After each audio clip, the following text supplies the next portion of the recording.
You said scent of a sale. Is that gonna, yeah, like, are we gonna change from like, is there gonna be now a new movie out there instead of Scent of a Woman? It's gonna be the prequel and gonna be Scent of a Sale. Oh God, I really kind of hope so. Welcome to Garage Sales Unhinged. Where the characters are as quirky as the finds. I'm Julie. And I'm Jake. Join us as we dive into the wild world of garage sales, yard sales, estate sales, and anywhere secondhand sales are happening. From bizarre bargains to hilarious haggles. You won't believe the stories we've got lined up. Let's get unhinged. I'm not sure exactly when this episode we're working on is going to drop, but the truth is, like, we're recording it right now in the stinky center of summer. And that's a time where air quality is kind of a topic for a lot of people. And so there's a lot of particulates in the air. There's a lot of dust, ozone, sweat, and just all the things that help make summer the official worst season of the year. Brought to you by Old Spice. Do you agree? I just want to clarify this is not sponsored by Old Spice, but yes, I agree. So air quality is a top of mind thing for me right now during summer because I'm not a fan. Hate it. Hate the summer. The topic got me thinking about air quality you might have noticed when you're thrifting or, just about any time of the year. Can we take a little pause here? I'm going, you just said that you hated summer. Yeah. But as kids, like, summer was awesome because we didn't have school and we could have popsicles whenever we wanted and we could go outside and play and for hours on end. What happened? Things are always awesome in retrospect. I'm in summer now. I hate it now. I want it to be done with now. 6 months from now when we're freezing, you're going to be like, man, you remember when we were warm? No. It will not happen. Oh, don't worry. Give it enough time. We won't ever be cold again. Oh. So I'm going to ask you a question. I need an honest answer. Is that okay? Okay. Now, you've got a nose for a deal, but in the course of thrifting, especially at an enclosed secondhand store, you might have sniffed out more than you bargained for. I'm talking about secondhand smell, you know what I mean? Olfactory offerings. Do you know what I'm talking about, Julie? Do you smell what I'm cooking? Oh, Jake. Yeah, man, some memories bring back of like whenever I walk into a Goodwill. I remember growing up, we used to always go to the hospice market, and that's where you had people that went through the hospice process, and then their families gave a lot of their belongings to this store, and then that's how the hospice program would raise money. But every single one of these secondhand stores have the same smell to them. Yeah. How would you describe this smell? It is, I'm going to say it's a little bit pungent. There's hints of moth. I feel like it also has a mouth feel to it. Like, let's just get real gross with this. I was about to say, you're like a slimy sommelier. You're talking about mouthfeel, but you're right. It does streak the glass. Some coffee connoisseur out there is going to be like, oh, they just described my roast. I feel like it's a safe catch-all. It's funk. Yeah, yeah. The test bottle on this thing just says funk. And if you've got James Brown music, this is the time to cue it. So what I'd like to talk about with you today is it's a little bit nerdy. It's a little bit of secondhand science. It's the science behind some of the secondhand experiences you might have. And today, it's about that unmistakable scent of a sale. And before you start thinking that I'm saying only secondhand shops have an odor, you're wrong. Okay? Sorry, can I stop you just for a second? You said scent of a sale. Is that yeah, like, are we going to change from like, is there going to be now a new movie out there instead of Scent of a Woman? It's going to be the prequel and going to be Scent of a Sale? Oh God. I really kind of hope so. you kind of de-age Al Pacino and with AI, everything is possible. Right. Well, and actually with some really good makeup artists out there, everything's possible. Smell is an important factor in retail experiences across the board. That sense of smell factors into your high-end shops, your thrift stores, and everything in between. So, have you heard of anything called a scent company? Yes, I'm very familiar with scent companies. You could have fooled me. How do you know about this? Because I have a long and award-winning career in marketing, and we have explored all sorts of scents for various events and companies. Really? Yes. So, like, have you made use of any? Yeah. Yeah. There's a reason for one of my companies, we used to, at our annual conference, we would do a barbecue lunch. So the company was based in Texas, and we had people visiting from all around the country, and they would come in, and what kind of lunch reminds you of Texas that has a very strong, distinct smell to it? Kale. No. Oh. No, but I appreciate you playing. It's barbecue. So, like, having a barbecue lunch actually gives people this sense of I'm in Texas, and it's going to be a fun lunch. It's not a stuffy lunch. We've also looked at how do you provide a scent whenever people are actually going through, you're going to laugh at this one, going through a software training program. Oh, God. Can you put in a good scent that gives people a happy environment that will cause them to remember what they're training on? The scent of a software training program. It's the new CK fragrance. Sad. God.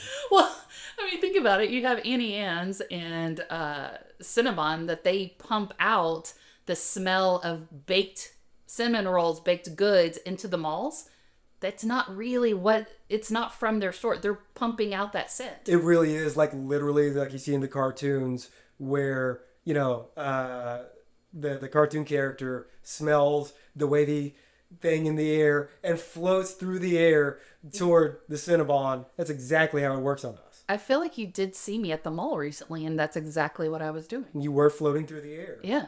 It was lovely. Straight to the Cinnabon. It was great. So scent companies provide scent technologies to retailers. Lavender, like you said, the fresh baked cookies, all that other stuff.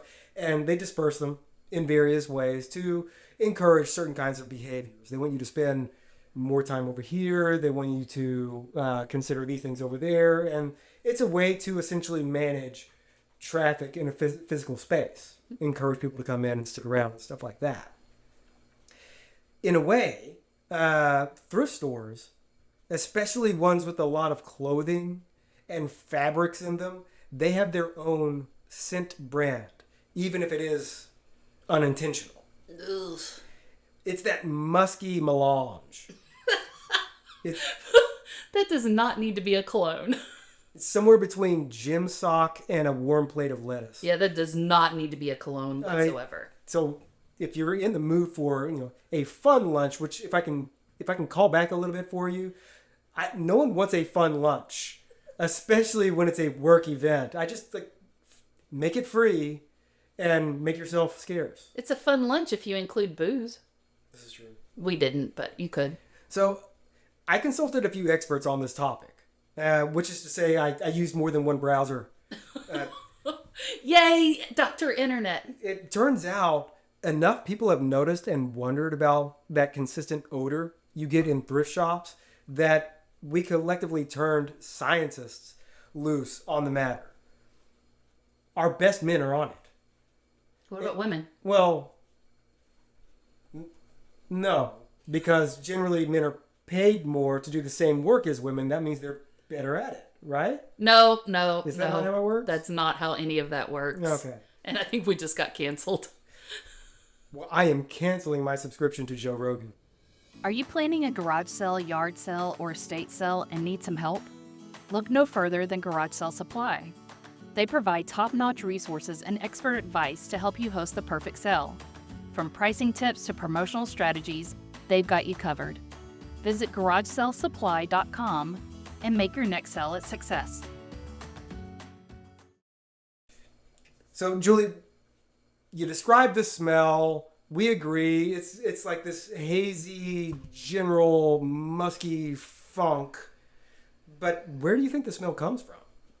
Oh, the depths of my purse. I mean, like, it because there's such a wide variety of stuff in these secondhand shops, that I don't really know where it lives. Like, is there that one? Is it from all the clothes? Is it from the artwork? Is it from the velvet paintings? Like, where does this smell originate from? You know what? Yes, yes, and yes. I'll get to exactly where it comes from. It's like we have Procter and Gamble to thank for some of the research. I'm not even sure people know who Procter and Gamble is anymore, but this is like the parent company of the makers of things like Tide, various detergents, various things that you would buy to get rid of an odor. So might not be the most unbiased research, but really what they found really, I don't think has any effect on whether you choose to buy a laundry detergent or not. Please do. So through a process involving something called chromatography. I'm not going to go into what that is. Don't worry. That sounds real fancy. Yeah. Essentially, they locked individual articles of clothing in an interrogation room and had Matthew McConaughey mumble at them for 20 minutes. It sweat it out of them. Did he have his bongos? Yeah. So it involved nitrogen gas. Matthew McConaughey, nitrogen gas, samesies. It involved a few steps I still really don't understand, but the point is, Julie, P&G scientists identified the culprit. It's the old sweat, oil, and skin that's on the surfaces of these things. And it's not just clothing. It's essentially anything that can take up those tiny little molecules. So yeah, your velvet paintings might as well be your velvet underwear. Oh Lord. So I'm guessing like golf clubs, they're not going to be able to hold the scent. Well, how about the handles? Yeah, that's true. It's really more than that. It's anything your clothes or drapes or furniture may have picked up along the way to the shop throughout their lives. So, real quick, pause. Julie, another honest question. Are you ready? Yep, Jake. And I'm going to ask this in the most wholesome way possible, coming from your brother. What are you wearing? Please be specific for our listeners that are habitual browser history clearing people. That's a real strong question coming from my brother. But today I am decked out in some workout shorts, my undergarments, and a t-shirt. In that order. Fantastic. So is this the first time you've worn these clothes? It's the first time I've worn them since I washed them. Okay. Well, you've worn them several times, and you know there have been some articles of clothing that you've worn a bunch, you've washed a bunch, and yet, even coming out of the wash. Hold on, I gotta smell my shirt. Yeah. Now you're self-conscious about it, right? I am. Yeah. So the scents you pick up along the way aren't just coming from your body. You're putting gas in your car. You pet a dog. You eat I don't know. What's the last thing you ate? What's the last thing you ate in that shirt? Oh, I don't know what the last thing is. I don't know. Maybe a sandwich. Bring McConaughey in here. Okay. Odds are as fastidious and neat as you can be, and you are. I consider you a pretty clean person. Thanks. I appreciate that. You're welcome, buddy. Odds are, though, you probably left some trace evidence on your duds. Or your body secreted something as a result of it being Taco Tuesday. And now that blouse is, chemically speaking, part ground beef. Oh, so do I just burn everything and start all over? Yeah, that's what I would recommend. Okay. That's the big takeaway here. So what you smell when you walk into a thrift shop is this massive collection of stories. Every fabric and that slow decay of the molecules they've all been exposed to throughout their lives. Our noses just aren't developed enough to really sift through those layers. So, I mean, essentially you walk into a thrift shop and that wall hits you. It's the equivalent of streaming every HBO Max show on screen at the same time. It's chaos. It's not a good time. Yeah. It's House of the Dragon. Wait, are you saying House of the Dragon's not a good time? Have you watched the show? In between me looking at my phone, yeah. Yeah, it's definitely a background show. It's stolen valor. I'm sorry, if you love it, that's fine. That's okay. People can like different things. We got canceled twice in this episode. No. Get your own theme music. Okay. So Wait, so is my own theme music supposed to be a distinct scent of Julie? what is the Julie scent? I feel like it's fun and flowery and smells like money. No, I don't want to smell like money's full of cocaine. No one sniff cocaine. That's not what I'm saying. So that's the research. Julie, does the Procter and Gamble study pass your sniff test?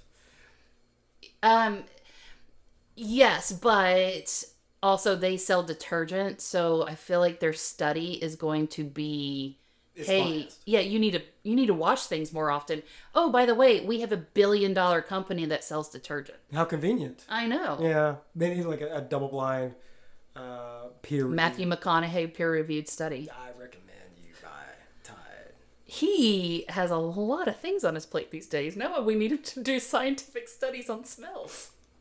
So, I guess, I dove into this. It's an interesting thing. People have talked about it before, but here's the takeaway I'd like to come from this. The truth is, that smell is when you know whether or not you're in a good thrift shop. When you get hit by that huff of humanity,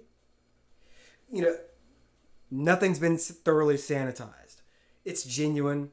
It's unfiltered, it's unbleached, it's unmitigated humanity.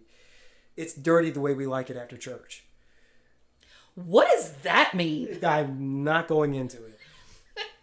That's the secondhand science behind the smell of thrift shops. It's there, it's real, but honestly, that's when you know you're in someplace special. Because I do think back to that hospice shop when we were growing up, and like nothing had been filtered at all. It was all very genuine, vintage, and yeah, man, there's some olfactory warts on that, but you were getting the genuine article and you were probably paying the right price. If something has been washed out, sanitized, and pumped full of Cinnabon, you're probably paying a premium for that. Yeah. Yeah. And for the people that are, I imagine our listeners that are listening to this podcast, they are fans of secondhand bargains, and I don't really want to pay a premium for stuff anymore. The nose knows. Well, and on that, thanks, Jake, for that one. Hey, this was actually a pretty interesting concept of the smell of resale. The scent of a sale. I like it. You do the hoo-ah. Hoo-ah! Not a bad hoo-ah. I know. I think I might have broken a vocal cord. All right, folks, we'll see you on the next episode. Thanks, Jake. Bye.